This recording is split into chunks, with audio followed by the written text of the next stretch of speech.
कोई बाहरी दिव्य आकाशवाणी महाराज जी होने? हाँ, युग धर्म का प्रभाव है। नहीं, आपकी बात हम मानते हैं, युग धर्म का प्रभाव होता है। कलयुग में बड़ी मलिनता है। आप राक्षसों के चरित्र पढ़ के देखिए, 10-10 हजार वर्ष, 50-50 हजार वर्ष तपस्या करते थे। ऐसे थोड़ी वो संसार को हिला दिए। और तब हिरण्यकश्यप ने इतनी तपस्या की कि शरीर नहीं रह गया था, हड्डी हड्डी। तो ब्रह्मा जी ने जब कमंडल में जल डाला तब उसका शरीर फिर पुनः प्रकट हुआ। तभी तो त्रिभुवनपति पूरे त्रिभुवन को हिला दिया, कोई जोड़ नहीं था।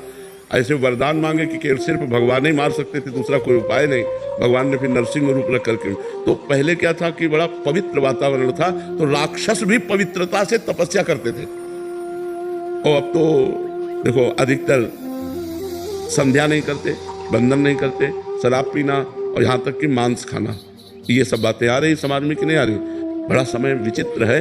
कुछ ऐसे जन हैं अभी जो अपने आप को बचाए हुए हैं। कलयुग का एक प्रवाह, पहले युगों का क्या प्रवाह कि राक्षस भी तपस्या करते थे, लेकिन कलयुग का प्रवाह जो तपस्वी कुलों में उत्पन्न हुए वो भी राक्षसी आचरण करने लगे, गलत आचरण। तो युग धर्म का प्रभाव तो पड़ता ही है।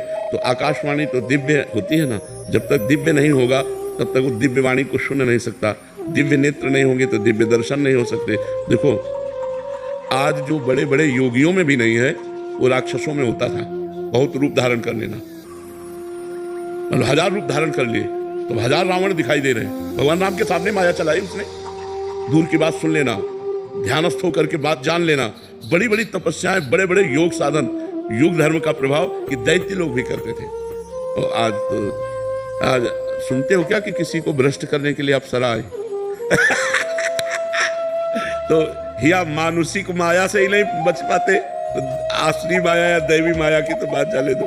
तो कलयुग है बच्चा, यहाँ तो यही भ्रष्ट हो जाते हैं, तो देव अप्सरा का है। तो बहुत सी बातें हैं जो युग धर्म में ढक जाती हैं। जैसे जो पवित्र वृक्ष हैं, जो पवित्र फल देने वाले, रसमय फल देने वाले स्वाभाविक वृक्ष हैं, वो अंतर्ध्यान होते जा रहे हैं। देखो, एक एक गाड़ी आम, बड़े बड़े वृक्ष होते, वो वृक्ष ही गायब हो गए। और नकली चले, इतने इतने हैं, इतने इतने बड़े आम लगे हुए हैं। और पहले बड़े बड़े वृक्ष, छोटे छोटे आम। तो युग धर्म का प्रभाव देखो बढ़ता चला जाए। हमने गंगा जी का भरपेट जल पी करके गुजारा किया है। यमुना जी का जल जब वृंदावन आए थे तो कमंडल से भरकर पीते थे। अब आज आप आचमन करने में सुखचाओगे। युग धर्म का प्रभाव देखो, हमारी पवित्र नदियां जिनका जल पी करके हम गुजारा करते थे, आज हम आचमन नहीं कर सकते। तो ये युग धर्म का प्रभाव देखो कि पहले जैसे वृंदावन में आज के मान लो 25-26-30 वर्ष पहले जगह जगह प्याऊ लगे हुए थे, लोग श्रद्धा से पानी पिलाते थे। अच्छा, कुआं हैंडपैप व्यवस्था थी।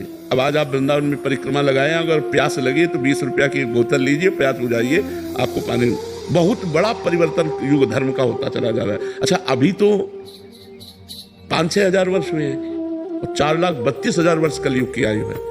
देखो, पिता से पुत्र और पुत्री सुरक्षित रहते हैं। कलयुग का कुछ प्रभाव ऐसा आ गया है कि पिता के द्वारा ही अपने बच्चों का शोषण होने लगा। पिता के द्वारा ही अपने बच्चों का शोषण। युग धर्म का प्रभाव देखो। नहीं, माता पिता से ज्यादा सुरक्षित बच्चे कहाँ रह सकते हैं? अभी ज्यादात नहीं है, ये अदा कदा। लेकिन जब भयंकर कलयुग आएगा तो ज्यादा हो जाएगा, फिर यदा कदा नहीं रहे। लिखा है, पहले से लिखा है, कलिकाल विहाल के मनुजा, नहीं मानत को अनुजा तनुजा। अनुजा माने बहन, तनुजा माने बेटी। बहन बेटी का भेद नहीं रह जाएगा, पशुता। ऐसा समय आएगा। तो युग तो बहुत मलिनता फैलाने वाला है। इसमें अगर भगवान का नाम जप किया जाए और भगवान का नाम कीर्तन किया जाए, भगवान की कथा सुनी जाए, तो पवित्रता बनी रह सकती। नहीं तो बहुत मलिन है, बहुत मलिन है। महाराज जी, कभी कभी मन में ये आता है खुद से कि ये गलत कर रहा हूँ या ये सही कर रहा हूँ मैं, तो क्या यही चीज जो मन में अपने आप आ रही है, यही आकाशवाणी है आज के? नहीं, आकाशवाणी ऐसे तो ये तो मनवाणी है। ये आकाशवाणी थोड़ी, आकाशवाणी दिव्य होती है। और आकाशवाणी जो होती है वो विशिष्ट और परम सत्य है। कल उसी समय मारना चाह क्या मार पाया क्या? एक एक पुत्र मारता गया क्या, उसको 8वें को मार पाया क्या? तो आकाशवाणी जो होती है वो बहुत शुद्ध और सत्य और परम गंभीर वाणी होती है। तो अब आकाशवाणी सुनने के लिए हमारे अंदर दिव्यता होनी चाहिए ना, तो वो दिव्यता तो ऐसी है ही नहीं। जैसे ब्रह्मा जी समाधिस्थ हुए तब आकाशवाणी हुई कि इस समय, इस बार मैं संपूर्ण अपने अंशों के साथ अवतार धारण कर रहा हूँ, जाओ तुम निर्विघ्न हो जाओ, पृथ्वी से कह दो वो भय रहित हो जाए, मैं स्वयं अवतार धारण कर रहा हूँ। भगवान की वाणी आकाशवाणी हुई, ब्रह्मा जी ने सुना, सबको बताया कि आप धैर्य धारण करो, भगवान का अवतार होने वाला है, श्री कृष्ण अवतार।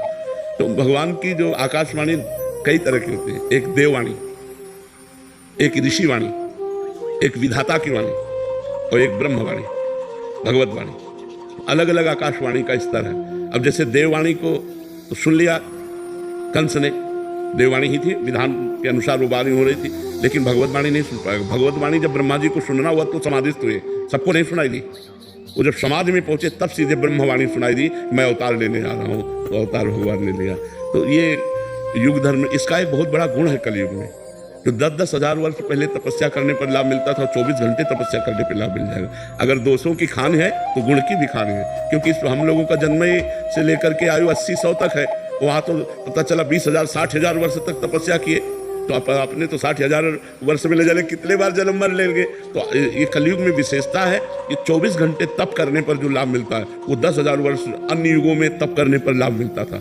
पर इसमें 24 घंटे क्या 24 मिनट ठीक रहना मुश्किल है। मन बार बार गंदा चिंतन, गंदी बातें, गंदा व्यवहार, छल कपट, यही सब चल रहा है। झूठ तो बिल्कुल सबकी जबान पे आ चुका है। देखो कलयुग का प्रभाव पहले युगों में था कि सत्य के लिए प्राण दे देते थे। प्राण जाए पर वचन न जाए। अगर वचन दे दिया तुमसे तो अपने प्राण भले चले जाए, लेकिन वचन। और यहाँ सत्य का बोलने का महत्व ही नहीं रह गया। झूठ तो मतलब हमें लगता है कि कुछ ही % ऐसे होंगे जो थोड़ा बोलने में सत्य का प्रयोग करते हैं, झूठ से बचते हैं। नहीं, लगभग झूठ तो चल पड़ा है, नहीं चल पड़ा। झूठ तो बिल्कुल मतलब लगभग चल पड़ा है। हेलो हेलो, कहाँ हो? हम मिलना चाहते हैं। इस समय तो आगरे में है, अब इस समय तो नहीं, बगल वाली गली में खड़े हैं। तो ये मतलब झूठ तो एकदम ऐसे ही चल पड़ा है। और झूठे ही लेना, झूठे ही देना, झूठे भोजन, झूठ चबेना, कलयुग का देखो। और सत्य नहीं, असत्य सम पातक पुंजा।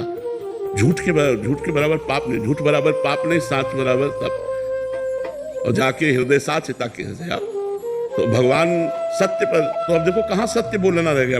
अब ये तो पता ही नहीं चलता कि आदमी बोल रहा है सही बोल रहा है कि गलत बोल रहा है। अपने लोग विश्वास मानना पड़ता है, लेकिन आपको सच्ची बतावे लगभग झूठ का प्रयोग हो रहा है। हर जगह झूठ का प्रयोग हो रहा है, असत्य का प्रयोग हो रहा है। सत्य मिलना बड़ा कठिन। तो युग धर्म का प्रभाव होता है। भगवान सच्चिदानंद है, सत्य नारायण है। उनको प्राप्ति करने के लिए सत्य आचरण, सत्य वचन, सत्य चिंतन, तब भगवान की प्राप्ति होती है। युग धर्म का तो प्रभाव होता है।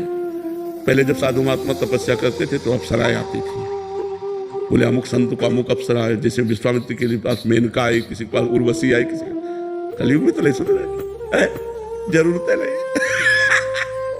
युग धर्म का ऐसा प्रभाव हो गया है कि इतनी मलिन बुद्धि हो गई है कि उस कोटि की ऊंचाई पर पहुंच ही नहीं पा रहे।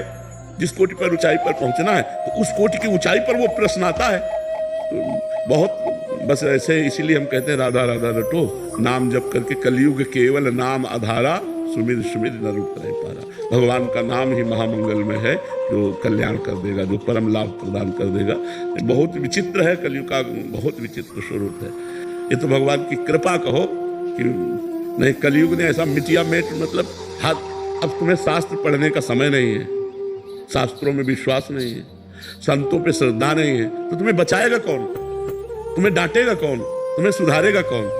संत वचन ही तो है, गुरु वचन ही तो है, शास्त्र वचन ही तो है जो हमें सुधार सकते हैं आध्यात्मिक। अब इन्हीं पर श्रद्धा नहीं। कलयुग का बड़ा विचित्र, ये तो कौन सी हवा चली है जो इतने मतलब जन समुदाय, नवयुवक जन भगवत मार्ग की तरफ, अध्यात्म की तरफ कदम बढ़ा रहे हैं। हम तो प्रणाम कर रहे हैं। भगवान की बड़ी कृपा हम मानते हैं कि आज हमारा समाज जो है कदम बढ़ा रहा है। नहीं तो देखो 9-9 बजे उठने वाले और सुबह से भीड़ लगी रहती है। सब नौजवान माता बहनें सब कम से कम सुबह उठना तो सीख गए। नहीं तो 9-9 बजे तक लोग सोते हैं, 10-10 बजे तक सोते हैं, 4 बजे ब्रह्म। अच्छा, जो जुड़ेगा उसकी दिनचर्या बनेगी, उसके गंदे आचरण छूटेंगे, वो आध्यात्मिक बनेगा, तो हमारा समाज सुधरेगा। ये तो कोई भगवान की ऐसी कृपा हुई है कि हवा चली है। नहीं तो बहुत ही व्यसन में, छोटे छोटे बच्चे व्यसन में, व्यभिचार में, गंदी आदतों में। कलयुग का प्रभाव देखो, जहाँ 13-14 वर्ष के बच्चे को संसारिकता का ज्ञान नहीं होता था। गांव में हमने देखा है, कोई गलत आचरण की भावना ही नहीं थी। आज 12 वर्ष का बच्चा यहीं बैठ करके बोल रहा था कि हमारे ऐसे ऐसे मोबाइल ने ट्रेंड कर दिया सबको, गंदी बातों में ट्रेंड कर दिया, गंदे दृश्य देख देख कर गंदी भावनाएं बन गई। ये तो कहो भगवान की कृपा है कि संतों के वाक्यों पर श्रद्धा फिर प्रकट हो गई। ने एक बार बड़े स्तर से संत का जब वो गिरा था ना, तो लगा था मार दिया, माया ने मार दिया। एक ही बाण में करोड़ों अरबों को मार दिया। अरबों की श्रद्धा चौपट हो गई। अब संतों पर श्रद्धा न रहे, शास्त्र में श्रद्धा न रहे, तो बताओ फिर कैसे भगवत मार्ग चला जाए।